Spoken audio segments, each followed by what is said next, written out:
이집트 출장을 갔다 왔는데요. 자기가 한국을 좋아한대요. 한국 케이팝, 영화 뭐 이런 얘기를 하더라고요. 다시 한번 확인하고 왔어요. 한국의 문화적인 저력을. 한국은 뭔가 다르다. 중국과 일본과는 완전히 다른 새로운 그런 맛이다. 이 사람들이 한국에 대한 좋은 인상을 갖게 되고 한국 기업들을 만나보면 일을 잘하잖아요. 깔끔하게. 한국 사람들 좋아할 수밖에 없죠.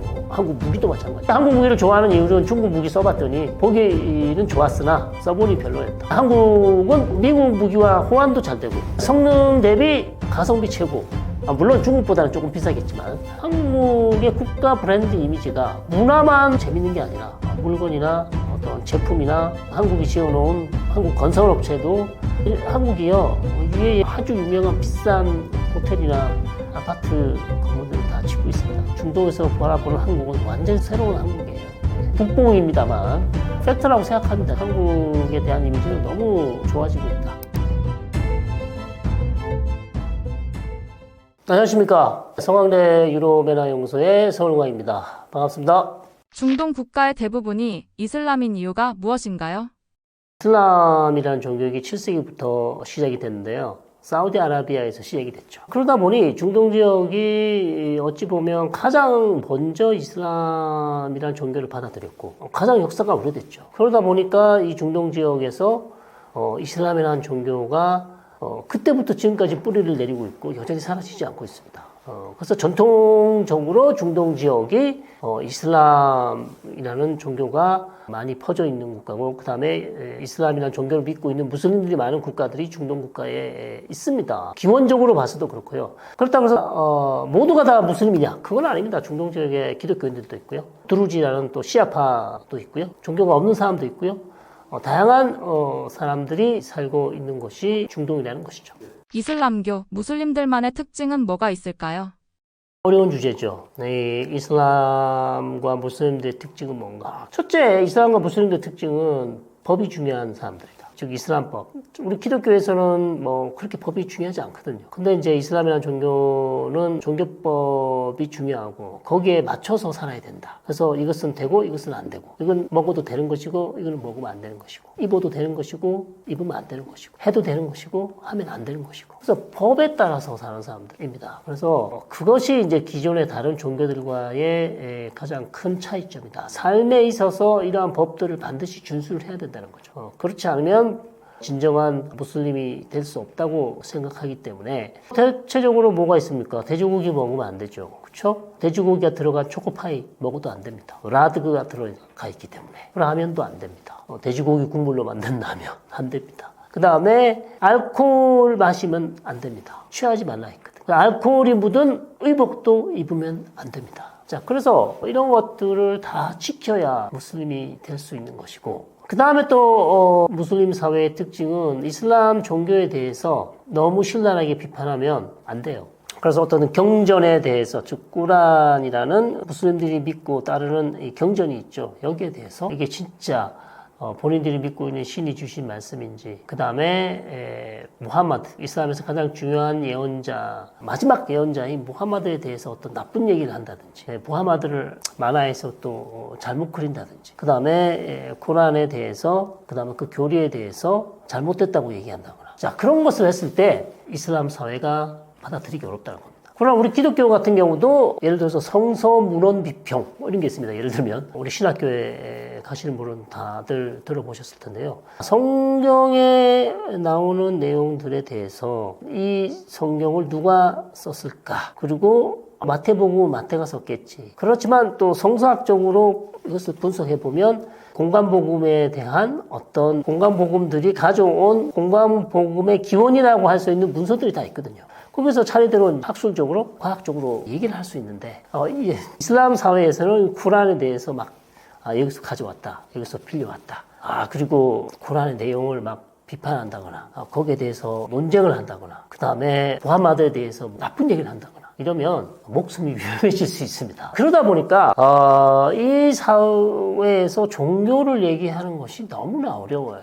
그러니까 그렇게 되면 뭐가 문제냐면요. 종교를 개혁하기가 어렵습니다.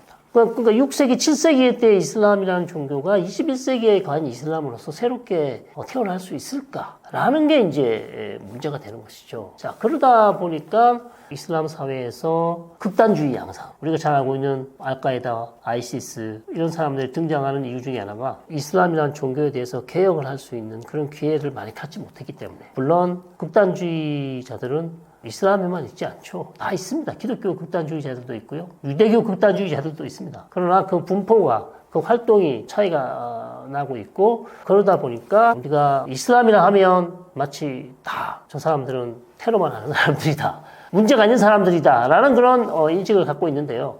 그럴 필요는 없습니다만, 오로지 종교로만 믿고 착하게 사는 사람들이 훨씬 많습니다. 자, 그렇지만 분명 이슬람이라는 종교와 다른 종교와에는 그 종교를 비판할 수 있는 능력 차원에서는 조금 차이가 있다. 그렇게 해서 가장 중요한 종교의 특징, 그게 아닐까 저는 그렇게 생각합니다. 그 사람들이 세습되지는 않습니다.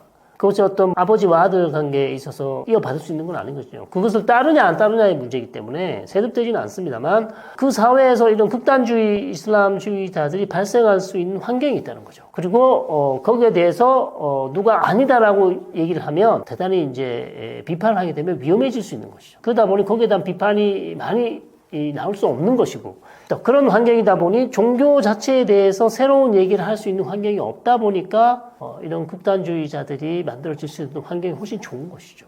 거기에서 또 그 사람들을 신랄하게 비판하면 위험할 수도 있는 것이고. 자, 그러다 보니까 아랍 사회에 중요한 독재가 있다고 했습니다. 하나는 군부 독재고, 하나는 극단주의 독재. 이슬람 극단주의 독재와 군부 독재 사이에서 중동 지역에 있는 국민들은 신음하고 있다. 그러니까 지금 이집트처럼 군부 독재 아니면 아이스나 알카에다나 이런 지역에서 이슬람 극단주의 독재 하에서 살아야 되는 거죠. 그 중간이 없습니다. 이것이 지금 가장 큰 문제죠. 왜냐하면 여기도 민주주의가 아니고 이쪽도 민주주의가 아닙니다. 하나는 군인들에 의한 독재고, 하나는 극단주의자들에 의한 종교적 독재라고 볼 수 있거든요. 그러니까 피할 데가 없어요. 이 두 개가 사라져야 진정한 민주주의 사회가 될 수 있죠. 돈 때문에 할 수도 있습니다. 일부는. 그러나 중요한 것은 역시 신념이죠. 그러니까 예를 들면 우리가 알고 있는 하마스나 헤즈볼라나 무슬림 형제단이나 좀 온건한 조직이라고 할 수 있겠죠. 알카에다와 아이시스는 좀 다르지만 이런 사람들은 기본적으로 어떤 국가를 세우는데 세속적인 국가를 원하지 않아요. 이 사람들 이슬람 법에 기초한, 이슬람 원칙에 기초한 국가를 원합니다. 하마스가 세우려는 팔레스타인 국가는요, 이슬람 법에 기초한 국가예요. 그러니까 이슬람 세계를 만들고 싶어 하는 겁니다. 그런 측면에서 본인들만 그냥 그렇게 살면 되는데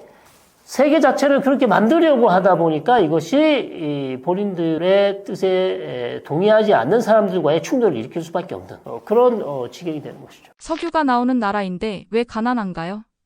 축복이자 저주이죠. 축복은 뭐 설명할 필요가 없을 것 같고요. 저주인 것은 생산적인 다른 일을 하지 않는다는 겁니다. 땅만 파면 금이 나오는데 왜 다른 노력을 하겠습니까? 그렇죠? 대단히 논리적입니다. 상식적이고. 문제는 이제 언제까지 석유가 나올 것이며, 그리고 갑자기 사람들이 석유를 안 쓰게 되면 어떻게 할 것인가? 갑자기 오진 않겠죠. 석유는 계속 쓸 겁니다. 또 하나의 문제는 환경의 문제가 있죠. 네, 석유를 계속 태우면 지구의 환경이 안 좋아지니까. 그런 측면에서 이제 새로운 대체 에너지를 찾고 있는데 왜 가난한가? 사우디가 가난하다고 생각하세요? UAE가 가난할까요? 카타르가 가난할까요? 쿠웨이트 가난할까요? 빈부격차 있습니다. 그리고 왕정이잖아요. 걸프 국가들이. 왕정이다 보니까 우리 한국과 비교하면 대통령제와는 다릅니다. 본인이 결정하면 다 할 수 있어요. 웬만하면. 그런 상황이죠. 그런 상황에서 국민들을 골고루 잘 살게 하자라는 그런 생각들이 처음부터 그렇게 많지 않았어요. 최근에는 이제 그런 생각을 하게 되죠. 그러다 보니까 여러분 사우디 뭐 하면, 뭐 UAE 하면, 아랍에미레이트 다 돈인데 거기 가난한 사람들이 있겠어? 그렇게 생각하시면 안 됩니다. 빈부격차 심해요. 그 동네에. 예를 들면 사우디 가보십시오. 사우디에 우버가 됩니다. 우버 해보시면 우버 기사로 나온 사람들이 인도 사람이나 파키스탄 노동자들이 아니에요. 우버는 현재 사우디에서 우버는 사우디 사람들에게만 허가를 해줬습니다. 그 사람들이 왜 그럼 우버를 합니까? 그럼 직업이 우버 기사일까요? 당연히 아닙니다. 투잡이거든요. 왜 투잡을 합니까? 돈이 없기 때문에. 그러니까 옛날에는 사우디가 기름이 진짜 많이 나왔을 때는 국민들에게 보조금을 엄청 많이 주면서 거의 다 뭐 룰루랄라 했겠지만 이제는 그 시대가 갔다는 겁니다. 그런 이유 중에 하나는 보조금도 줄어들었고 그 다음에 빈부격차가 있기 때문에 UAE가 이런 것들을 극복하기 위해서는 돈을 그냥 주기보다는 이제 사우디 국민들도 일을 노동을 해서 돈을 벌어야 된다는 게 지금 사우디의 정책이에요. 그게 지금 바뀐 정책이고 그런 빈부격차가 이미 있었고요. 사우디나 UAE 지금도요. 저 사우디 동부나 지방을 가보시면 가난한 사람들이 많이 있고요. 결국 부의 분배가 잘 이루어지지 않고 있고 그 다음에 왕정이다 보니까 다 자기 거예요. 다 자기 겁니다. 그러니까 본인이 예를 들어서 야, 내 재산이 이래 많은데 우리 국민들 중에 저 동부에 있는 국민들이 거의 굶주리고 있다. 그러면 재산을 어떻게 분배를 해야 될 텐데 그 분배하는 게 그렇게 쉽습니까? 그냥 그 사람들 갑자기 내 돈을 갖다 주면 그 한 사람은 잘 살게 되고 나머지 사람들은 또 어떻게 할 건가? 그러니까 부를 분배시키는 게 그렇게 간단한 문제가 아닙니다. 그리고 실제로 국왕들이 거기에 그렇게 지대한 관심을 가지지 않았어요. 그러다 보니까 여전히 부의 분배가 안 되다 보니까 가난한 사람들이 여전히 있는 것이죠. 이슬람 사람들이 한국을 부러워하는 게 있을까요? 제가 지지난주 이집트 출장을 갔다 왔는데요. 그 아스완이라는 아주 카이로 남쪽에 댐이 있는 아주 시골, 완전 시골은 아니죠. 거기도 뭐 도시니까. 거기를 갔었는데 그 호텔 로비에 체크인을 하려고 하는데 이제 여권을 이렇게 해서 주지 않습니까? 여권을 카피를 해야 되니까 근데 그 여성이 딱 여권을 보더니 웃어요. 그래서 전부 다 우리 갓에 갔던 우리 교수님들이 우리를 비웃는 것인가? 우리가 만만해 보이나? 왜 웃지? 시시실 막 웃어요. 그래서 왜 저런가? 그래서 한 분이 이제 물어봤습니다. 너 왜 자꾸 시시실 웃냐? 그랬더니 그 여성이 우리 보고 일단 물어봤습니다. 한국 사람들이냐? 그래서 아이 뭐 여권에 적혀 있지 않냐? 우리 한국 사람들이 다.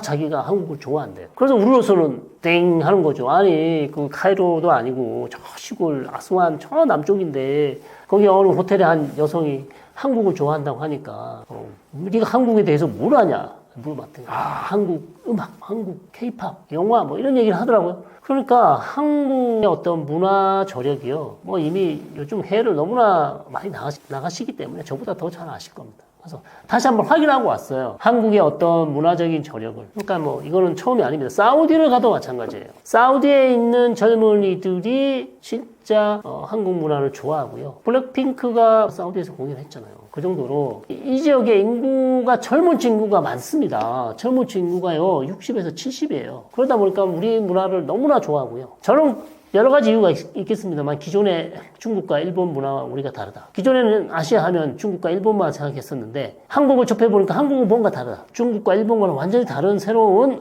그런 맛이다. 자, 그러다 보니까 이 사람들이 한국에 대한 좋은 인상을 갖게 되고 그 다음에 이제 전문직 하고 있는 사람들은 국방이나 외교 쪽에 있는 사람들도 한국 사람들을 만나보면 그 다음에 한국 기업들을 만나보면 일을 잘하잖아요. 깔끔하게. 그러다 보니까 한국 사람들 좋아할 수밖에 없죠. 한국 무기도 마찬가지고. 특히 한국 무기를 좋아하는 이유는 중국 무기 써봤더니 보기는 좋았으나 써보니 별로였다. 근데 한국은 또 미국 무기와 호환도 잘 되고 그 다음에 성능 대비 가성비 최고. 물론 중국보다는 조금 비싸겠지만 그러다 보니까 한국의 국가 브랜드 이미지가 문화만 재밌는 게 아니라 물건이나 어떤 제품이나 그다음에 어떤 한국이 지어놓은 한국 건설업체도 한국이요 UAE의 그 아주 유명한 비싼 그 호텔이나 아파트 건물들을 다 짓고 있습니다. 자, 그러다 보니까 중동에서 바라보는 한국은 완전 새로운 한국이에요. 뭐 좀 국뽕입니다만 팩트라고 생각합니다. 지금 한국에 대한 이미지는 너무 좋아지고 있다. 한국에 있는 이슬람 사람들을 어떻게 대하는 것이 좋을까요?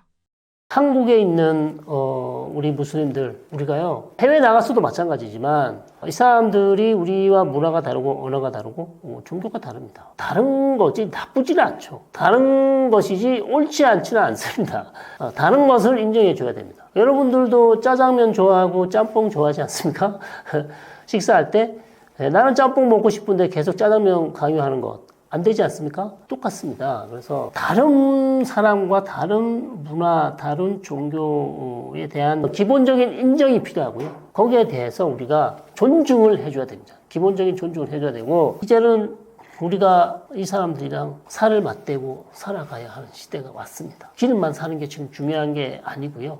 이제는 이런 사람들과 비즈니스를 해야 됩니다. 그리고 무슬림이 가장 많은 지역이요. 중동이 아닙니다. 인도네시아예요. 말레이시아입니다. 필리핀이고요. 방글라데시예요. 그리고 인도입니다. 아시아 대륙에 무슬림들이 가장 많이 있다. 그래서요. 그 사람들과 맞대고 살려면 그 사람들의 문화, 종교 어떤 것인지 우리가 조금은 알 필요가 있겠죠. 그래야 실수하지 않습니다. 그래야 여러분이 하시는 사업에 도움도 되고요. 그래서 조금 더 관심을 가지시고 그 종교를 믿으라는 게 아닙니다, 여러분.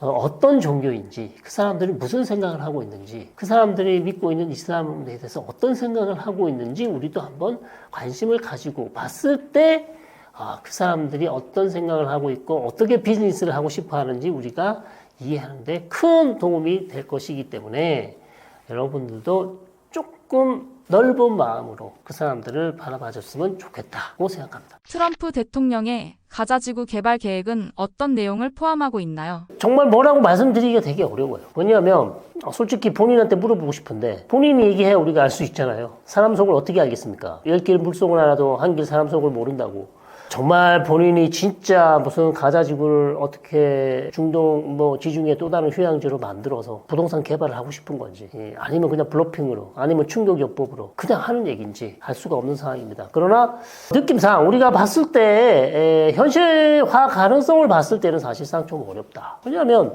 이 가자지구 주민이 220만입니다. 그럼 요르단에 100만, 예를 들어서 이집트에 120만. 이집트와 요르단이 그 많은 팔레스타인 인구를 어떻게 받아줄 수 있을까요? 예를 들어서 이집트의 IMF 빚이 되게 많거든요. 그걸 다 갚아준다. 혹시 모르겠습니다. 그러면 그 정도의 어떤 엄청난 재정적인 지원이 있다면, 재정적인 인센티브가 있다면 이집트가 100만 정도 받고 우리 IMF 빚 탕감해 준다면 얼마든지 할 수 있습니다. 그렇게 할 줄 모르겠습니다. 그렇게라면 혹시 가능할지. 그러나 그렇지 않고서야 자국 인구가 1억이 넘어요. 이집트가요. 제가 저번 주에 이집트 갔다 왔습니다. 출장 갔다 왔는데 이집트 지방 공항을 가시면 화장실에 들어갈 때 돈을 내야 되고 청소하시는 분들이 돈을 달라고 합니다. 물론 유럽에도 요즘에 여행 가시면 화장실에 다 돈을 낸다고 하더라고요. 어쨌든 그런 모든 사람들에게 일자리를 주지 못해서 화장실에서까지 돈을 받도록 그렇게 허용을 해주고 있고 여전히 실업률이 대단히 높고요. 그러나 이집트의 대체적으로 연령 비율을 보면 젊은 층이 상당히 많거든요. 근데 일자리가 없습니다. 일자리가 없는 상황에서 경제적으로 그렇게 어려운 상황인데 지금 한의 경제도 어렵다고 제가 설명드렸습니다만 이집트 경제도 쉽지 않습니다. 지금 환율이요. 달러에 지금 50파운드 정도 돼요. 근데 한 6개월, 1년 전에 거의 80파운드까지 갔었어요. 근데 한 7, 8년 전에 1달러에 20파운드 했었습니다. 생각을 해보세요. 2배, 4배까지 갔어서 80파운드면 4배잖아요. 자, 그래서 이집트 가면 돈 쓸 맛 납니다. 쉽게 말해서, 양갈비 한 3대 먹었는데요. 한 5뿌리 같이 먹었는데, 한 8만 원 정도? 한국 같으면 안 되죠. 그 정도로 관광객들한테는 좋지만, 이집트 경제가 그렇게 어려운 상황에서 100만 명의 팔레스타인 주민들을 받아서 어디다 재우고, 어디다 먹이고, 그 사람들을 일시로 있는 것도 아니고 못 돌아가게 한다면서요. 그러면 그 사람들을 평생 이집트 주민으로 받아줄 건가요? 대단히 어렵고요. 요르단도 마찬가지죠. 요르단은 더 어렵습니다. 요르단은 그런 상황에서 저는 가자 개발 계획은 가능하다고 봅니다. 재건하면서 해변가 주위에 콘도를 세운다든지 이런 거는 얼마든지 가능하죠. 그러나 가자 주민들을 주변 국가로 강제로 이주시킨다? 가기 싫은 사람 그럼 어떻게 강제로 이주시킬 건가요? 그것도 말이 안 되는 겁니다. 그래서 강제 이주는 또한 거의 인종청소가 사람을 죽이는 것만 인종청소라고 하지 않습니다. 한 지역에 있는 사람들 싹 몰아내는 것도 일종의 에스닉 클린징이라고 할 수 있기 때문에 자, 이런 국제법상 어느 기준에 갖다 대도 말이 안 되는 그런 행위를 미국이 한다? 저는 좀 어렵다고 보고요. 그래서 어제 3월 4일 카이로에서 아랍연맹이 전부 모여서 우리 절대 트럼프의 저 말도 안 되는 제안에 모두 다 반대한다는 성명을 내고요. 그래서 이집트가 새로운 대안을 내놨어요. 트럼프의 제안을 버리고 이집트 제안을 받으라는 새로운 대안을 내놨습니다. 그래서 현재로서는 여전히 현실화 가능성이 어렵다. 이렇게 이제 말씀드릴 수 있겠습니다. 트럼프 대통령의 계획이 국제법상 인권 침해로 볼 수 있는 이유는 무엇인가요? 일단 200만이나 되는 인구를 본인의 의사를 물어보지도 않고 이주할 의사가 없음에도 불구하고 가자 주민들을 강압적으로 이주시킨다?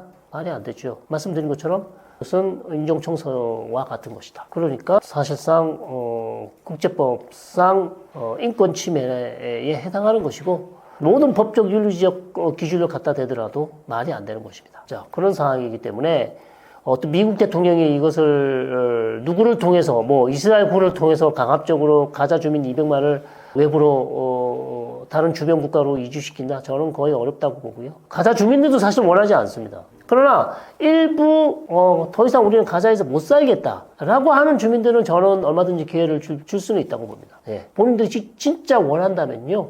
요르단이나 이집트로. 그럼 요르단, 이집트가 받아줄 준비가 돼 있다면 그런 주민들은 얼마든지 갈 수 있도록 할 수 있겠지만 원하지 않는 가자 주민들을 주변국으로 강제로 이주시킨다는 것은 국제법상 인권 침해라고 할 수밖에 없죠. 아랍 국가들과 국제사회는 이 계획에 대해 어떻게 반응하고 있나요? 쌍수 들고 환영하는 국가는 거의 없다. 이스라엘 빼고요. 이스라엘만 좋아하는 듯하고 국제사회는 물론이고요. 아랍 국가들도 당연히 듣도 보도 못한 이런 어마어마한 선언에 대해서 말도 안 되는 정책이다. 미국 대통령은 도저히 불가능한 얘기를 하고 있다. 그런 입장을 보이고 있고 특히 이집트, 요르단은 당연히 절대 노노노노 하고 있습니다. 절대 노노노노 하고 있고 이집트와 요르단뿐만 아니라 아랍 국가 전부가 지금 똘똘 뭉쳤어요. 아랍 국가도 똘똘 뭉치고 있고 시아파, 순니파 할 것 없이 전부 다 똘똘 뭉쳐서 가자 주민 이주는 말이 안 된다. 말이 안 된다. 그래서 3월 4일 카이로에서 아랍연맹 회의가 열렸고요. 거기에서 전부 다 성명을 채택하고 트럼프의 가자 재건 계획은 완전히 거부한다. 불가능하다. 이렇게까지 얘기를 했고 트럼프의 계획을 대체할 수 있는 새로운 가자 지구 재건 방안을 이집트가 제안을 했고 모든 아랍연맹국들이 이것을 승인했습니다. 그래서 새로운 이집트가 제안한 가자 재건 방향이 나왔어요. 그래서 우리는 아마 국제사회는 이거를 적극적으로 지지할 것 같고요. 우리 한국도 아마 이것을 지지할 수밖에 없을 것이다. 저는 그렇게 판단하고 있습니다. 이 계획이 실현된다면 중동 지역의 정세에 어떤 영향을 미칠까요? 이거는 안 좋죠. 가자 주민들을 막 강제로 이주시킨다. 이것은 어마어마한 국제사회의 비난에 직면할 것이고 이미 미국에 대한 기대를 접은 중동에 있는 아랍 국가들이나 여러 이슬람권 국가들이 미국에 대한 어마어마한 반감을 가질 거예요. 뿐만 아니라 국제 정세, 국제 안보에도 악영향을 줄 것으로 보입니다. 생각해 보십시오. 미군이 들어가서 가자 주민들을 끌어갈지, 이스라엘 군들이 대신해서 끌어갈지, 그 가기 싫다는 가자 주민을 막 끌고 주변으로 이주시키는 그 장면이 알자지라 방송을 통해서 전 세계로 퍼진다면 전 세계에 있는 이슬람이나 아랍권에 있는 극단주의자들이 가만히 있을까요? 미국뿐만 아니라 유럽이나 각 지역에서 팔레스타인을 지지하는 시위를 열 것이고 거기에 더 극단주의적인 사람들은 테러를 할 가능성도 있습니다. 자, 그렇기 때문에 트럼프의 가자 지구 계획이 실현된다면 국제 정세는 엄청난 소용돌이에 빠져들 것이다. 트럼프가 카이로가 제안한 제안에 대해서 거부했어요. 그러니까 카이로에서 가자 주민 이주 안 된다. 그리고 내가 제안한 가자 주민 그대로 두고 가자 지구를 재건해야 된다라는 새로운 가자 재건 계획을 했는데 미국에서 반응이 그걸 거부했어요. 거부하고 여전히 트럼프가 얘기했던 거를 주장하는 것 같습니다. 현재로서는. 그러니까 아직 본인의 생각을 물릴 생각이 없어요. 네, 현 상황은 그렇습니다. 조금 더 지켜봐야겠지만요. 그런 상황이라 저는 거의 처음부터도 사실 어렵다. 왜냐하면 미국이 압박을 하겠죠. 당연히. 왜냐하면 미국이 이집트에 한 15억 달러, 요르단에 한 10억 달러 경제 지원을 매년 하고 있거든요. 그거 외에도 더 다른 경제 지원을 많이 하고 있습니다만 그런 경제 지원을 끊는다는 압박으로 이집트와 요르단을 괴롭힐 수는 있어요. 그러나 이집트와 요르단이 경제도 중요하지만 더 중요한 것은 정권이 아니잖아요. 국가이 아닙니다. 이것은 경제 문제일 뿐만 아니라 경제보다 더 중요한 문제이기 때문에 이집트 국가에 어떤 한의가 걸려있고 요르단 국가에 한의가 걸려있기 때문에 이거는 경제 논리로 해결할 수 있는 문제가 아닙니다. 그렇기 때문에 저는 여전히 이집트와 요르단이 트럼프의 말도 안 되는 가자 주민 이주안을 받기에는 어려울 것이다. 이렇게 보는 것이죠. 트럼프 대통령의 계획 대신 중동 평화를 위해 어떤 다른 해결 방안이 있을까요? 네, 그래서 3월 4일 카이로에서 아랍연맹 회의에서 이집트가 제안한 것은 한 3단계 가자지구 재건안이고요. 가자주민이 있는 상황에서 일단 한 6개월 동안 가자지구의 기본적인 시설을 짓고 그 다음에 그 짓는 중에 가자지구 통치권을 일단 가자주민들 중에서 테크노크랏, 기술 관료들 그 다음에 가자지구 내에 있는 비하마스, 즉 하마스 사람들이 아는 사람들 중에서 통치, 그 다음에 행정을 담당하도록 하는 방식. 그 다음에 6개월 후에는 팔레스타인의 자치정부, 즉 파타기라는 온건파가 있습니다. 하마스 말고요.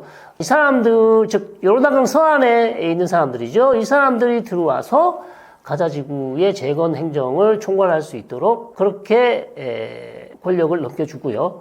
그 다음에 치안 같은 경우는 요르단이나 이집트가 군대를 조금 파견한다든지 아니면 이미 요르단강 서안에 있는 팔레스타인 자치정부의 경찰군들이 있습니다. 자, 이런 군인들을 더욱더 훈련을 잘 시켜서 가자 지구의 치안을 계속해서 담당하도록 하는 방안. 그리고 가자 재건 비용은 530억 달러 정도 되는데 이것들은 아무래도 도네이션을 받는다든지 기부를 받는다든지 특히 이제 걸프 국가들 카타르나 사우디나 UAE 등이 조금씩 나눠낼 수 있는 그런 방안도 마련할 것이고요. 그래서 전체 가자 지구 재건 걸리는 기간은 최소한 4년에서 한 5년 이상이 될 것이다.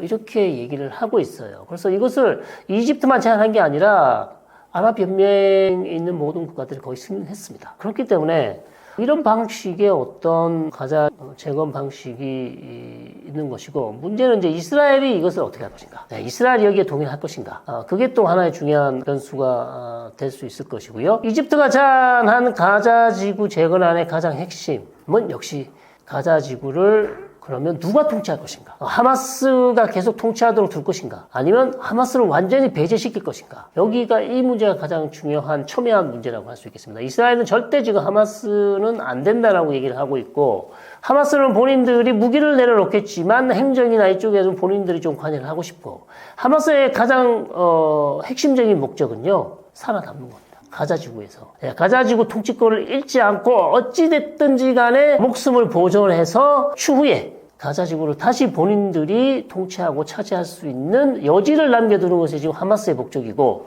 반대로 이스라엘과 미국은 절대 하마스는 never ever 가자지구를 통치할 수 있는 권한을 줘서는 안 된다라고 하는 것이 지금 이 두 개의 주장이 부딪히고 있는 그런 상황이죠. 사우디아라비아와 미국 관계가 변화하는 이유는 무엇인가요? 사우디아라비아 미국 관계 트럼프 1기는 어땠고 트럼프 2기는 어떻게 될 것인가 궁금하죠. 아직 지금 얘기하는 게 없어요. 왜냐하면 너무나 많은 이슈가 있기 때문에 트럼프 대통령이 지금 걸프 국가에 대한 발언이 거의 없습니다. 그러나 이제 예측을 해볼 수는 있는 거죠. 1기에서는 역시 거래주의. 무슨 말씀이냐면 사우디가 미국이 물건 많이 사주고 무기 많이 사주면 얼마든지 우리 미국이 사우디를 도와줄 수 있다. 특히 뭐 안보 측면에서 이게 사실 전통적인 미국과 걸프 국가 간의 관계였습니다. 왜냐하면 셰일가스가 나기 전까지 미국 역시 걸프 국가에 안정적인 원유 공급이 있어야 경제를 돌릴 수 있었고 미국뿐만 아니라 미국의 우방국뿐만 아니라 전 세계가 사실 걸프 국가의 안정적인 원유 공급이 없으면 경제를 돌릴 수가 없죠. 자, 그렇기 때문에 20세기 초부터 사우디아라비아와 미국과의 관계는 미국은 사우디의 안보를 책임지고 사우디는 미국의 원유를 책임진다. 이런 방식이었습니다. 자, 그런데 이제 최근에 이제 셰일가스가 나면서 미국이 사실 원유 작업 차종을 할 수 있는 그런 상황으로 바뀌면서 사우디의 중요도가 가치가 좀 떨어진 게 아닌가. 이제 이렇게 이제 보는 시각들도 많이 있지요. 자, 그럼에도 불구하고 사우디가 여전히 유가를 결정지을 수 있기 때문에 미국 역시도 사우디의 가치를 다시 평가하고 있는 그런 상황입니다. 트럼프 1기에서는 괜찮았으나 가장 트럼프 1기에서 사우디와 미국 관계에 골이 깊어진 것은요. 2019년 이란과 예멘에 있는 후티의 드론이 사우디의 아람코 시설을 공격했을 때 공격을 받아서 생산량이 반토막 났을 때 미국이 아무것도 하지 않았다는 거죠. 자, 이것은 어마어마한 충격이었어요. 사우디뿐만 아니라 모든 걸프 국가, 즉 안보를 미국에 의존하고 있던 걸프 국가로서는 실제로 공격을 받았는데 미국이 안보를 지켜준다고 철떡같이 믿고 있었는데 미국은 이란과의 전면전을 우려하면서 별다른 행동을 하지 않았다. 특히 트럼프가. 자, 그렇게 했었단 말이죠. 자, 그것이 이제 사우디아라비아로 하여금 다른 생각을 갖게 했어요. 미국 너 말고 나도 다른 친구들이 만들 거야 이제. 거기서부터 이제 사우디와 UAE와 국가들이 누구를 쳐다봅니까? 러시아와 중국을 바라볼 수밖에 없는 것입니다. 거기서 출발이 됐었고요. 그래서 트럼프 이익이 역시 트럼프는 계속해서 MBS를 칭찬하고 MBS가 또 이미 미국에다가 6천억 달러를 투자하겠다고 했습니다. 어마어마한 돈을 투자를 하겠다 그랬고요. 그래서 지금 트럼프 1기 때 트럼프 해외 방문 국가 1순위가 누군지 아세요? 어느 국가를 제일 먼저 방문했을까요? 당연히 뭐 일본, 뭐 유럽, 뭐 많지 않습니까? 영국, 프랑스 이거 사우디였어요. 사우디를 제일 먼저 방문했었습니다. 이번에도 지금 사우디는 그러기를 바라고 있어요. 그런 측면에서 아예 선제적으로 미국에 엄청난 투자를 하겠다. 4년 동안 6천억 달러 투자도 하고 물건도 사고 무기도 사고 다 하겠다고 지금 트럼프의 비위를 지금 어마어마하게 맞춰주고 있어요. 어쨌든 양측이 다 필요한 상황이라서 서로가 서로를 아주 좋은 얘기만 하고 있습니다. 그러나 문제는 이제 트럼프의 유가 정책은 저유가 정책입니다. 그 저유가 정책을 가장 큰 이유는 트럼프가 처음부터 뭐라고 그랬습니까? 우리 국내 기업 아메리카 퍼스트라고 했습니다. 미국 내 셰일가스 기업이 돈을 벌게 하기 위해서는 계속해서 드릴 베이비 드릴이라고 해서 계속해서 원유 생산을 하겠다는 겁니다. 자, 그렇게 해서 최대 생산을 해서 일자리를 더 늘리겠다. 그렇게 얘기를 해왔고요. 문제는 미국에 있는 셰일가스 업체들이요. 우리 그럴 만한 영향이 안 된다. 그리고 그렇게 할 수도 없다. 왜냐하면 그렇게 하면 본인들의 유가도 떨어지잖아요. 셰일가스 업체도 유가가 떨어지는 거는 안 된다고 생각하고 있는 것이고, 그래서 약간은 지금 불협화음이 나고 있습니다. 셰일 업체들과 트럼프 간에. 자, 그런 상황이고, 사우디로서도 저유가가 좋을까요? 당연히 안 되죠. 사우디 저유가 되면 안 됩니다. 지금 네옴시티 사업해야 되죠. 올림픽 해야 되죠. 각종 스포츠 엄청난 이벤트 엑스포 해야 되죠. 어마어마한 이벤트들이 있는데 그거 다 그냥 땅 파서 하나요? 네. 돈 들여서 해야 됩니다. 돈 들여서 해야 되고요. 네옴 말고 네옴 주변에 짓는 게 얼마나 많습니까? 옥타곤, 신달라, 줄줄이, 더 라인. 그거 말고도 계속해서 새로운 프로젝트가 지금 나오고 있는데 이 모든 것을 다 해야 하는 사우디로서는 최소 유가가요. 100 정도는 돼야 됩니다. 이게 잘 되려면. 자, 그런 상황인데 유가를 여기서 더 낮춘다? 트럼프가 그걸 원한다? 사우디로서는 좀 수용하기 어렵죠. 자, 그런 상황에서 사우디와 미국 관계, 그 다음에 걸프 국가들의 관계는 이제 아직 시작 안 했습니다만 추후에 아마 트럼프가 사우디를 방문한다든지 하면 그 부분에 대한 논의가 있을 것으로 보입니다. 그래서 그때 이제 첫 단추를 어떻게 끼느냐에 따라서 향후 미국과 사우디 관계가 결정될 것 같고요. 다만 원칙은 변하지 않습니다. 사우디는 미국만 보지 않는다. 그렇게밖에 볼 수가 없죠. 자이든 타이든 중동에서 미국의 영향력은 계속 줄어들 수밖에 없는 상황이고, 특히 이제 이전에 있던 대통령들도 본인들이 그렇게 얘기를 했습니다. 오바마도 그렇고요. 부시도 바이든도 마찬가지고요. 중동 지역에 미국의 관심이 줄어들 수밖에 없다. 왜? 미국으로서도 선택과 집중을 해야 돼. 다 잘할 수는 없습니다. 선택과 집중 어디다 합니까? 중국에다가 선택과 집중을 해야 되잖아요. 중국에 선택과 집중을 하려면 중동 내에 미국의 자산을 좀 빼야 됩니다. 관심도 줄여야 되는 상황이죠. 자, 그러다 보니 이미 10년 전부터 미국의 중동 떠나기 이런 얘기들이 계속 나오고 있었죠. 그래서 중동 지역에서 미국의 어떤 전략 자산을 계속해서 축소하는 부분, 병력도 많이 뺐고요. 아프가니스탄에서도 이미 철수를 했고 계속해서 병력을 빼고 있는 상황. 그래서 이런 모든 것들이 사실상 중동 지역 내에서 미국의 영향력의 축소를 불러오고 있습니다만, 역설적으로 미국의 영향력이 빠진다. 본인들이 미국의 중동에서 떠나고 싶다 그래서 떠날 수 있는 건 아니죠. 여전히 중요한 이슈들이 있고 미국의 국가 이익에 상당히 관련되어 있는 사건들이 벌어지고 있기 때문에 본인이 원하는 만큼 지금 미국이 중동에서 발을 빼기가 상당히 어려운 상황입니다. 예를 들면 시리아 문제 보십시오. 지금 시리아 무주 공산이 됐지 않습니까? 54년을 독재 집권했던 아사드 정권이 무너지고 나서 HTS라는 상당히 극단주의 세력이 시리아의 집권 세력이 되고, 이 HTS를 적극적으로 밀고 있는 국가는 튀르키예라는 국가. 그럼 튀르키예 국가는 대단히 이슬람 세력을 지지하고 있는 그런 국가입니다. 에르도안 대통령 자체가 그렇기 때문에. 자, 그렇다면 지금까지는 이란의 위성국가였던 시리아가 거의 지금 튀르키예의 위성국가가 되어가고 있고, 그러면 이란은 가만히 있을까요? 절대 가만히 있지 않거든요. 이란은 계속해서 다시 한번 시리아의 영향력을 확보하기 위해서 여러 가지 지금 작업들을 하고 있고, 이스라엘로서는 또 거기에 골란고원 시리아와의 국경 근처에서 본인들의 어떤 국가적 이익, 영토적 이익, 그 다음에 시리아에서 무슨 일이 날지 모르는 상황에서, 그러니까 이스라엘의 머리 위에서 무슨 일이 날지 모르는 상황에서 이스라엘이 그걸 지켜만 보고 있고 아무것도 안 하고 있다. 불가능한 얘기죠. 그래서 계속해서 골란공원 시리아 국경 사이에서 이스라엘이 활동을 하고 있고, 러시아가 운영하고 있던 공군기지와 해군 항만 시설이 있는데, 러시아가 지금 거의 뭐 70년대부터 시리아에 중요한 역할을 해왔는데, 이 지역이 하루아침에 정권이 바뀌었다고 해서 이걸 버리고 떠날 수 있을까요? 러시아도 거기 다시 들어가려고 하고 있고요. 이런 여러 가지 중동에서 중요한 국가들이 지금 시리아의 영향력을 확대하고 있는 상황에서 미국이 주둔하고 2,000명의 병력을 뺀다. 이것은 사실상 최악의 악수죠. 그러니까 미국이 아무리 중동 지역에서 발빼기를 하고 싶어 하지만 마음처럼 그렇게 잘 되지 않을 수 있고요. 이란 문제도 역시 해결해야 되죠. 시리아 문제도 해결해야 되죠. 그 다음에 이라크 문제도 여전히 아직 남아있는 상황에서 저는 미국이 여전히 중동 지역에서 중요한 역할을 해야 할 필요가 있다고 봅니다. 그래야 강대국들이 중동 지역에 좀 남아있어야 그나마 영내 어떤 불안정성이 조금 줄어들고 영내 다양한 세력들 간의 충돌이 줄어들 수 있지, 강대국적 러시아나 미국이 여기서 발을 뺀다면 정말 최악의 상황으로 갈 수도 있다.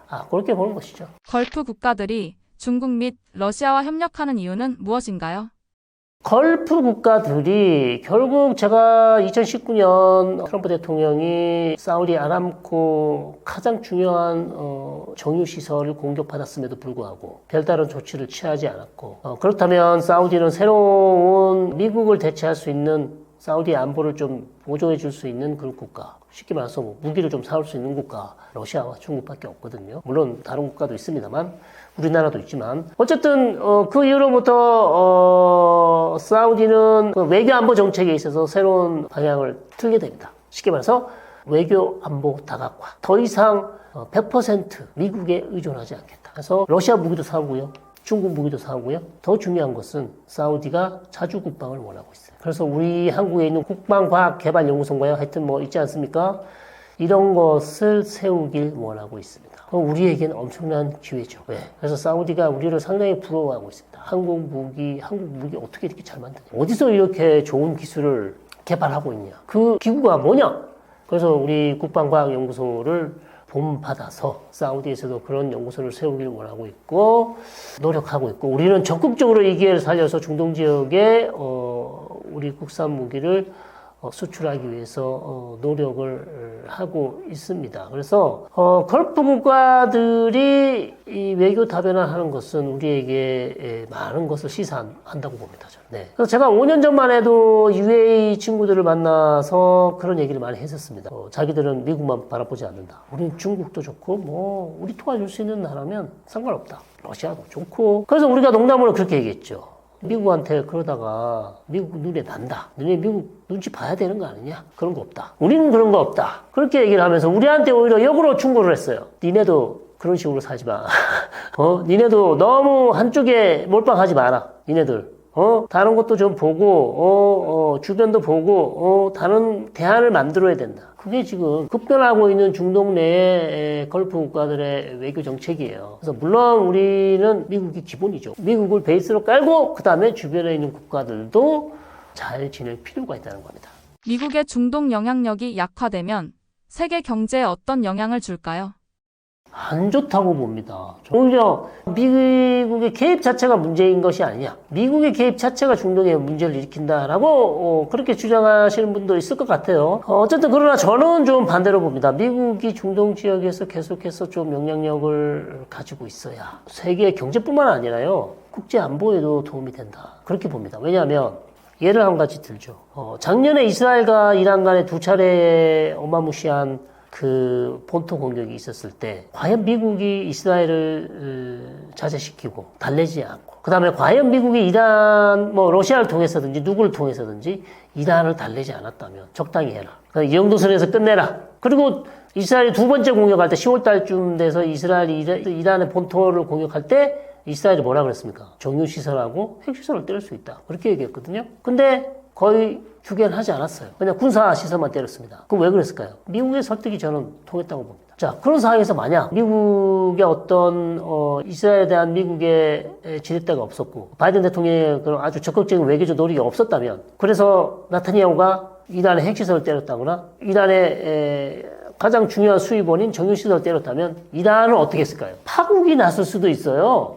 이란은 이미 그때 얘기했습니다. 우리가 만약에 그 시설을 공격받으면 사우디 UAE 정유시설 남아나지 않는다. 저는 이게 가장 좋은 예라고 생각합니다. 미국의 외교력, 미국이 쓸 수 있는 지렛대를 이용해서 중동 지역이 파국으로 갈 수 있는 것을 사실상 바이든 대통령이 어느 정도 막았다. 100% 바이든의 노력으로 막았다고 할 수는 없겠습니다만 80% 정도는 바이든이 막은 것이다. 저는 그렇게 보고 있기 때문에 여전히 중동 지역 내에서 지금 중동 지역이요, 지금 급변하고 있어요. 너무나 빠르게 변하고 있고 너무나 20세기와는 완전 다른 중동이 되어가고 있단 말이죠. 그리고 예측 불가한 상황으로 가고 있습니다. 왜냐하면 한 번도 가보지 않은 길을 가고 있어요. 물론 우리의 인생도 한 번도 안 가본 길이죠. 모든 인생에 다 한 번도 안 가봤어요. 누가 알겠습니까, 미래를. 그러나 중동 역시도 지금 한 번도 예상치 못한 일들이 작년에 너무 많이 일어났기 때문에 올해에도 우리가 추면 안 된다는 거죠. 그런 측면에서도 미국이 좀 이 지역에 좀 남아서 긍정적인 영향력을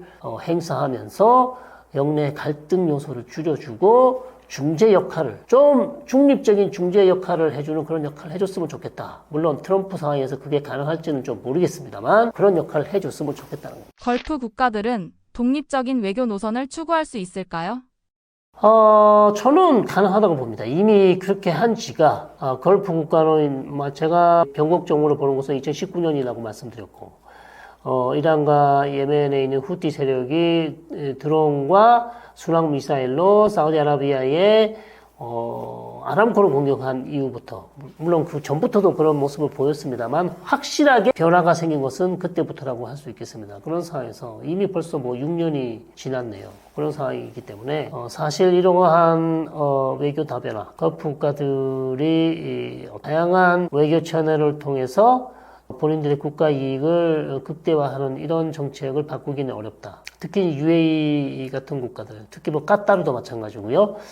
이런 국가들이 영토나 국가의 크기는 작지만 어마어마한 그 오일 머니, 그다음에 가스 머니로 외교 정책을 주무르고 있고, 그다음에 미국 외의 다양한 국가들과 협력과 그다음에 인센티브를 통해서 자기 편으로 만들어서 외교적 지렛대를 만들고 있습니다. 카타르 보십시오. 사실 가스와 번유 빼고는 별게 없습니다. 인구도 얼마 안 되죠. 자, 그런 나라가 중동 지역의 이슬람 세력을 계속 지지하면서 하마스 지지하고요. 그다음 무슬림 형제단 지지하고요. 그래서 하마스와 대화하려면 사실 카타르와 대화를 해야 되는 유일한 채널이라는 거죠. 본인만이 할 수 있는 것을 만들어냈어요. 아프가니스탄 대화할 때 누구 썼습니까? 카타르밖에 없었어요. 자, 그런 방식으로 본인들의 가치를 높이고 있습니다. UAE도 마찬가지예요. UAE도 대단히 이 실리 노선을 펴면서 본인들의 가치를 높이고 있고 미국으로부터 상당한 어떤 그 인정을 받으면서 걸프 국가 외교에서 중요한 자리를 차지하고 있지 않습니까? 사우디와 함께. 오히려 사우디와 지금 경쟁을 하고 있는 국가가 바로 UAE라고 할 수 있거든요. 자, 그런 측면에서 사우디와 UAE, 카타르 같은 국가들이 하루아침에 이런 독립적인 외교 노선을 바꿀 가능성은 거의 없어 보인다. 그래서 계속해서 그것이 가속화될 가능성이 오히려 더 높다. 저는 그렇게 보고 있습니다. 미국은 걸프 국가들과 관계를 회복하기 위해 어떤 노력을 해야 할까요? 여러 가지 이슈가 있습니다만 특별한 문제는 없어 보입니다. 특별히 긴급히 풀어야 될 문제는 없어 보이는데 가장 중요한 이슈는 역시 이란이죠. 걸프 국가들 가장 두려워하는 국가 중에 하나가 바로 이란이거든요. 이란의 압도적인 군사력, 재래식 군사력. 이미 재래식 군사력만으로도 UAE와 사우디를 압도할 수 있고, 인구가 또 얼마나 많습니까? 7천만, 8천만 되죠? 압도적인 미사일 기술, 드론 기술, 이런 것들은 사우디와 UAE에게 상당한 위험이 되는 것이고, 그렇기 때문에 이란 문제를 잘 해결해야 되는 것은 이런 국가들의 숙명이라고 최대의 목표라고 할 수 있겠습니다. 그래서 지금 최근에 사우디가 미국과 이란의 핵협상을 본인들이 중재를 해보겠다. 직접 발벗고 나서고 있는 그런 상황입니다. 그래서 걸프 국가들은 일단 가장 시급한 문제는 이란 핵문 잘 해결이 돼야 최악의 경우 이란이 본인들의 정유시설을 공격하지 않을 것이기 때문에 그 문제가 해결되는 게 가장 중요합니다. 그러기 위해서는 이란하고도 좋은 관계를 지금 유지하고 있고 그다음 미국을 계속 설득해서 무력 즉 군사적 수단보다는 협상을 통해서 이란 핵 문제를 해결해야 된다는 그런 목소리를 높이겠죠. 왜냐하면 본인의 생존이 달려 있습니다. 걸프 국가의 생존이 달려 있어요. 이란 핵 협상 문제는. 자, 그런 상황이고요. 두 번째 이슈는 사우디와 이스라엘과의 관계 정상화가 여전히 아직 중요한 이슈로 남아 있습니다. 결국 2023년 하마스가 이스라엘을 공격하기 전까지 사우디와 이스라엘은 거의 관계 정상화에 다 왔다고 했습니다. 그러나 전쟁이 나고 나서 이것이 이제 물 건너갔고요. 그러나 또 트럼프 대통령이 본인이 사우디와 이스라엘과의 관계 정상화를 지금 추진을 하려고 하고 있습니다. 왜냐하면 트럼프 1기 때 2020년에 이스라엘과 UAE 간의 관계 정상화가 이루어지지 않았습니까? 아브라함 협정이라고 부르죠. 그 최초의 걸프 아랍 국가와 이스라엘 간의 평화협정이었기 때문에 이것을 더 확대해서 이스라엘과 사우디 간의 관계 정상화를 지금 트럼프가 노리고 있습니다. 자, 이게 이제 두 번째 중요한 이슈고요. 자, 이것을 하려면 일단 가자지구 전쟁이 끝나야 되고요. 이스라엘이 팔레스타인 국가 건설이라는 아주 중요한 문제에 대해서 구체적인 해법안을 내놔야 됩니다. 이게 없으면은 사우디는 이스라엘과 절대 손을 잡을 수가 없어요. 자, 그런 상황이라서 트럼프 대통령이 계속해서 가자지구 전쟁을 빨리 끝내려고 하는 것이고 그 다음에 어쨌든 팔레스타인 문제 해결을 위한 구체적인 해법을 만들어낸 다음에 사우디와 이스라엘 간의 관계 정상화를 할 것이고 사우디는 이스라엘과 관계 정상화가 왜 중요하냐면요. 사우디와 관계 정상화를 하는 조건으로 미국이 사우디에게 들어줘야 할 조건들이 많이 있습니다. 첫째, 상호 방위 조약. 사우디와 미국 간의 상호 방위 조약. 그러니까 이전과는 다르게 확실하게 미국이 사우디의 안보를 지켜줄 수 있는 그런 어떤 공식적인 서명이나 합의를 바라고 있습니다. 그 다음에 사우디의 민수용 핵개발 이런 것까지 지금 사우디가 원하고 있어요. 그래서 사우디로서는요 이스라엘이 중요한 게 아니라 관계 정상화를 통해서 미국으로부터 얻는 게 더 중요해요. 훨씬 중요합니다. 네, 그래서 이런 것들을 얻기 위해서 사우디도 포기하지 않을 것이다. 관계 정상화를. 다만 이스라엘이 거기에 호응해서 얼마만큼 양보를 하고 팔레스타인의 미래를 팔레스타인 국가를 세워주기 위한 구체적인 로드맵이나 해법안을 내놓을 수 있을까? 거기에 이스라엘과 사우디의 관계 정상화가 달려있다. 그래서 이런 것들이 잘 해결된다면 미국하고 사우디 관계도 좋아질 것이고요. 그리고 그렇게 되면 UAE와 미국 관계도 당연히 좋아질 수밖에 없죠. 왜냐하면 UAE 역시도 이란을 두려워하고 있기 때문에 이란 핵 문제가 잘 해결된다면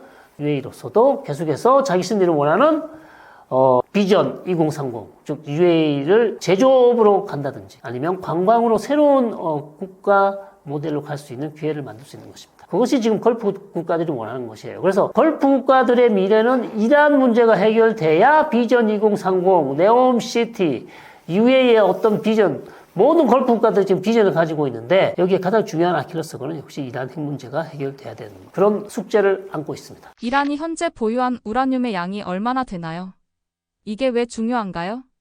이란이 현재 보유한 우라늄의 양, 대략 한 274kg 정도 되는 것으로 알려져 있고, 270kg 정도 되면요, 핵탄두죠. 그래서 핵탄두를 6개 제조 가능한 양이라고 합니다. 그렇다면, 보통 우리가 이런 상황에 있는 국가를 핵문턱 국가. 그래서 거의 문턱에 와 있다. 발만 내디디면 바로 핵 보유 국가가 된다는 말씀이죠. 그래서 핵 문턱 국가라고 하기 때문에 짧은 기간에, 예를 들면 짧게는 3주? 길게는 한 달, 2달만 마음 먹고 농축을 한다든지 아니면 어떤 핵 활동을 한다면 바로 핵탄두를 제조할 수 있는 그런 지경에 지금 와 있다는 것이죠. 그렇기 때문에 핵탄두를 만들 수 있는 기간이 짧기 때문에 설사 어떤 정보기관이 이달이 이 핵탄두를 만들기로 결정을 했다는 정보를 입수를 하더라도 사실상 그것을 막기는 너무나 짧은 시간이라는 겁니다. 그런 상황에서 이란이 핵탄두를 갖게 된다면 그 파장은 중동뿐만 아니라 전 세계에 엄청난 파장을 몰아올 것이기 때문에 이 문제가 대단히 중요한 문제라고 할 수밖에 없죠. 트럼프 대통령이 이란에 대한 제재를 강화한 후 이란의 핵 개발 속도가 빨라진 이유는 무엇인가요? 트럼프 대통령이 지금 임기 시작한 지 얼마 되지도 않았습니다. 그쵸? 근데 바로, 새로운 제재를 시작했고요. 그것을 이제 소위 우리가 불러서 최대 압박, 맥시멈 프레셔라고 좀 부르고 있고. 다만 이제 트럼프가 경제 제재만, 지금 얘기하고 있지 않습니다. 무슨 말씀이냐면, 우리 협상 못 한다. 계속해서 협상을 하겠다는 신호를 보내왔어요. 이미 선거 중에도 그 이후에도 계속 그 얘기를 하고 있는데, 문제는 이제 이란도 핵협상을 원한다. 우리도 원한다. 양측이 다 원하고 있습니다. 근데 이제 그 돌파구가 없는 것이고, 아직 협상은 시작되지 않은 것이고, 협상으로 가기 위해서는 트럼프 대통령의 스타일이 그렇죠. 어떤 거래를 하기 전에는 반드시 상대방을 압박을 한다든지, 본인이 협상력을 높이기 위해서 아주 말도 안 되는 가격을 던집니다. 예를 들어서 우리가 흥정을 할 때 말이죠. 이미 깎을 것을 예상하고, 특히 아랍 지역에 가면 상인들이 대부분 그렇게 얘기 많이 합니다.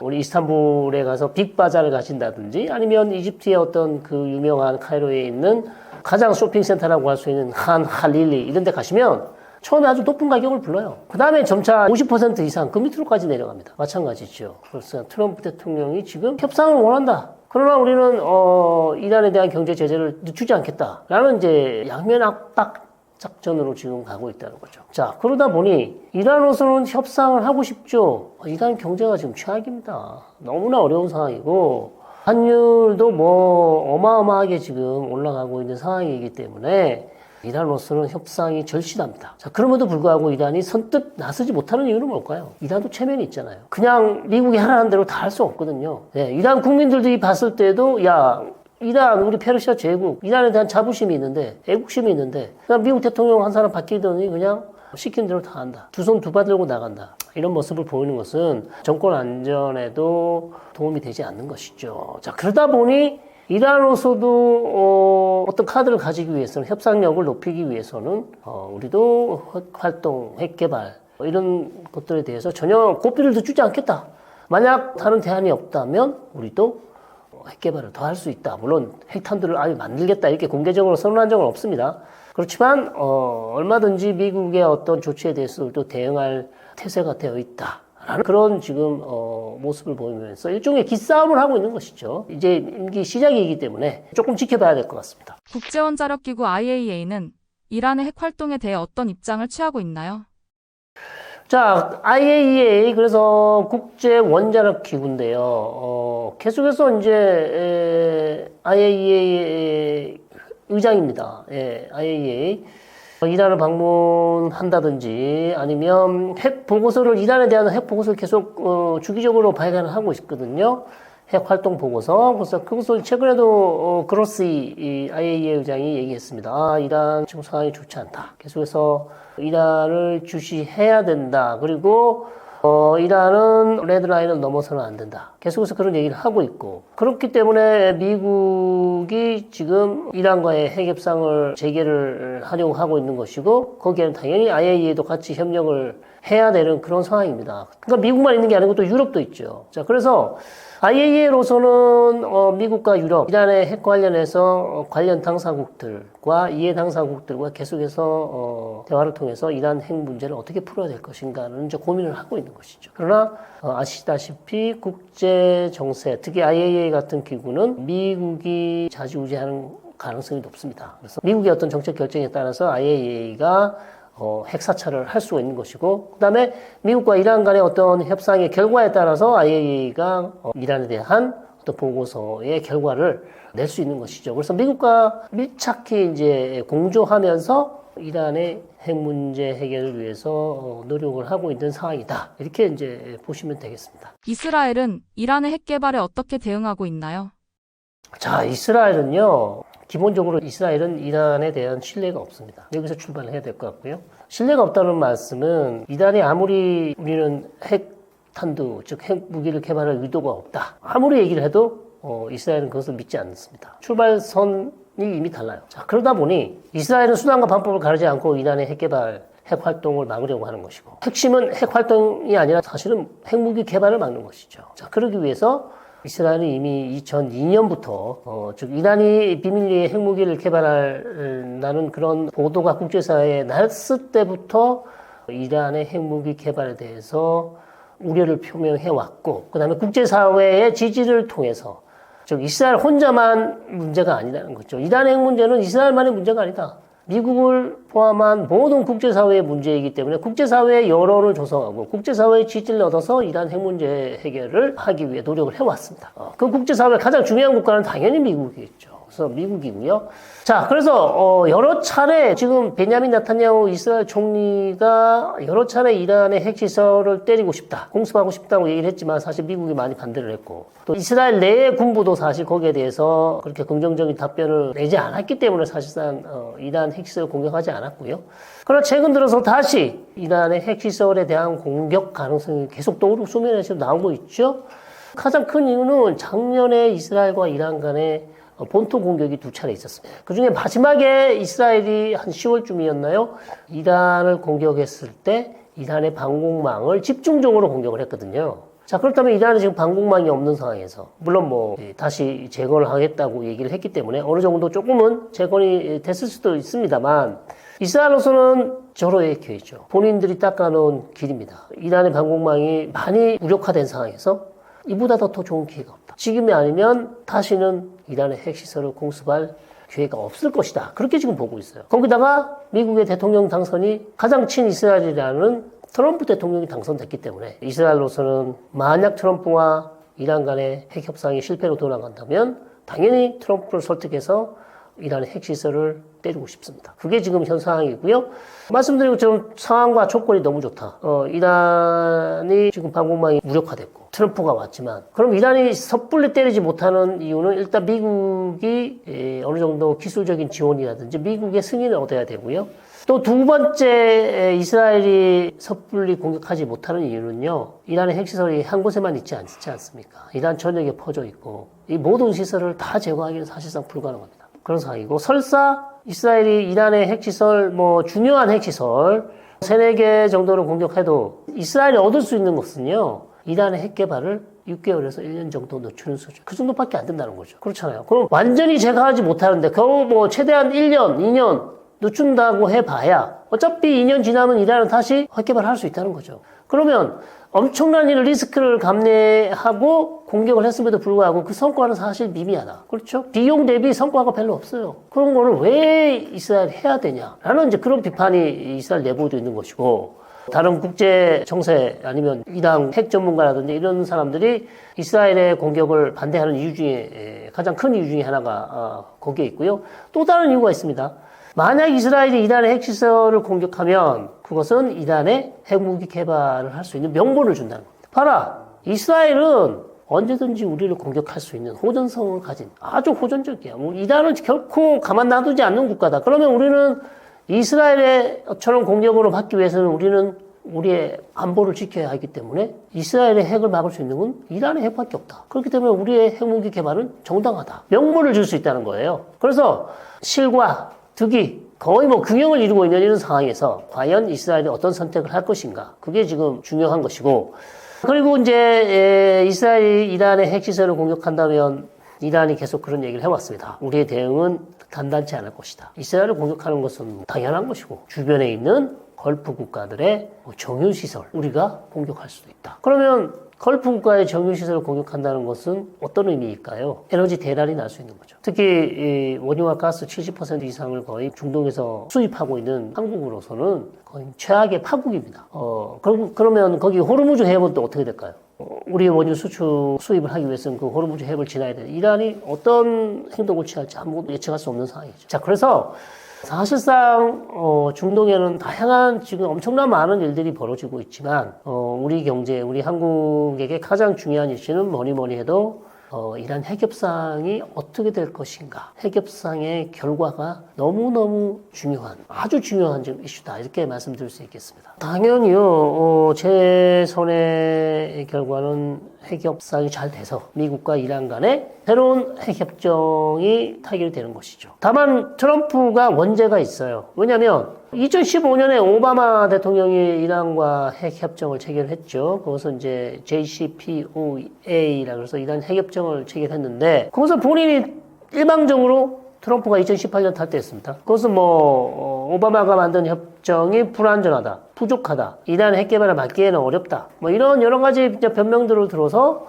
본인이 새로운 협정을 체결하기 위해서 전임 정부, 전임 대통령이 체결해 놓은 협정을 마음대로 일방적으로 탈퇴를 했단 말이죠. 이것은 이란으로서는 너무나 억울한 것이죠. 왜냐하면 이란으로서는 핵협정을 잘 준수를 하고 있었기 때문에, 그래서 트럼프 본인의 성과 업적을 내기 위해서 일방적으로 핵협정을 탈퇴했던 것이고, 그래서 상황을 지금 악화시킨 장본인이 바로 본인입니다. 그래서 본인이 반드시 이 위기를 극복해야 될 의무가 있습니다, 사실. 본인이 만든 문제예요.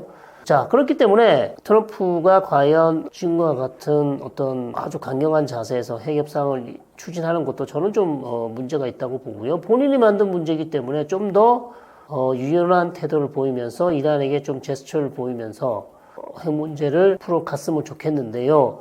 우리로서는 핵협정이 타결이 되면 가장 좋은 것이고, 핵협정 타결되면요, 안보 문제만 해결되는 것이 아니라 우리 경제 문제도 돌파구가 생길 수 있습니다. 왜냐하면요, 이란은 우리에게 너무나 좋은 시장이에요. 이란은 여전히 아직 인프라라든지 플랜트라든지 기본적인 것들이 많이 없기 때문에 우리 기업들이 들어가서 할 수 있는 게 너무너무 많습니다. 그리고 우리가 판매할 수 있는 물건들도 너무 많아요. 그렇기 때문에 중동에서 가장 어떻게 보면 중요한 시장 하나가 우리한테 열릴 수 있습니다. 핵협정이 타결되면 이란 제재가 완화되고요. 우리 기업들이 이란에 들어가서 얼마든지 거기서 기업 활동을 할 수 있고, 삼성 좋아하고요. LG, 우리 가전제품, 핸드폰 다 좋아합니다. 그래서 지금 우리 경제가 어려운 상황에서 이란 핵 문제만 잘 풀린다면 이란이 하나의 돌파구도 될 수 있는 아주 좋은 상황이 될 수 있죠. 3차 세계대전 가능성은 실제로 얼마나 될까요? 확전은 솔직히 생각하고 싶지가 않습니다.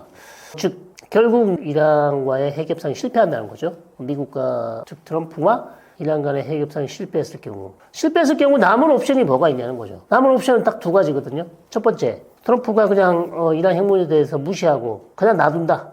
현상 유지하고 중국에 집중한다. 러시아, 우크라이나 전쟁에 집중한다. 그거고요. 그럼 나머지 3년을 그렇게 그냥 가는 거죠. 문제는 그렇게 그냥 가면 이란은 가만히 있을 것인가가 또 중요한 문제이긴 합니다만, 두 번째 대안은요, 군사적 수단이에요. 군사적 수단을 쓴다는 것은 말씀드린 대로 이란의 핵시설을 공습을 한다는 것이고, 이란의 핵시설을 공습한다면 트럼프 대통령은 이스라엘의 손을 들어서 하겠죠. 굳이 본인이 안 해도 되거든요. 그냥 이스라엘을 적극적으로 지원함으로써 이스라엘이 가서 이란의 핵시설을 공습할 것이고, 그러면 우리가 생각해 봐야 될 것이 러시아와 중국은 어떻게 할 것인가. 이게 이제 가장 큰 문제죠. 러시아가 지금 이란과 아주 밀착을 하고 있지 않습니까? 우크라이나 전쟁에 이란이 푸틴을 너무 많이 도와줬지 않습니까? 또 새로운 드론을 줘서요, 거의 전세를 바꿨다고 할 수 있을 정도로 모스크바에 이란산 드론 생산 공장을 만들 정도로 이란과 러시아가 적극적으로 밀착을 하고 있는데, 과연 중국과 러시아는 가만히 있을 것인가. 이런 것들이 지금 가장 걱정되는 것이고, 그러나 저는 3차 세계대전 가능성까지는 보지 않습니다만, 그러나 미래는 그 누구도 알 수 없는 것이기 때문에 조심을 해야 된다. 그리고 거기에 대한 우리도 어떤 시나리오별로 대응할 수 있는 매뉴얼을 만들 필요가 있다고 봅니다.